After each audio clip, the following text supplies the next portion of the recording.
পিত্তথলিতে পাথর হলেই কি অপারেশন করা লাগবে কিনা। এখন এটাও একটু খুব সাধারণভাবে আমি বুঝিয়ে বলছি।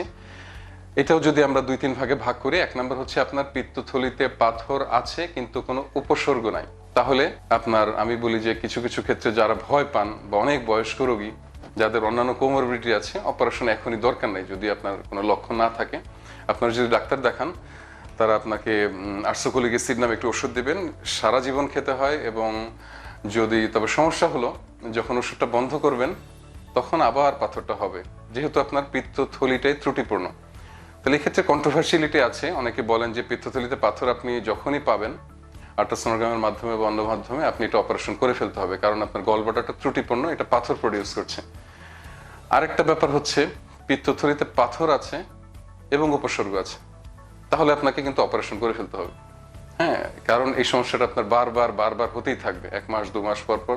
বিশেষ করে আপনি যখন ভাজা পোড়া তেল খাবেন, মশলা জাতীয় খাবার খাবেন, তখন ব্যথাটা বারবার একটু ব্যথা করতে থাকবে ডান দিকে।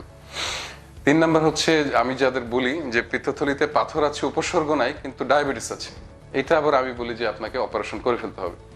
কারণ আমি যতগুলো অপারেশন করেছি যাদের ডায়াবেটিস ছিল, খুবই মানে গলব্লাডার গুলো বাজে ছিল এবং অপারেশন করতে সময় বেশি লেগেছে, অ্যানাস্থেসিয়া ড্রাগ বেশি নেওয়া লেগেছে, ইনফেকশনের রেট বাড়ে, হাসপাতালের স্টে বাড়ে, হ্যাঁ, সবকিছু মিলে রিকভারি টাইমটা অনেক বেশি হয়।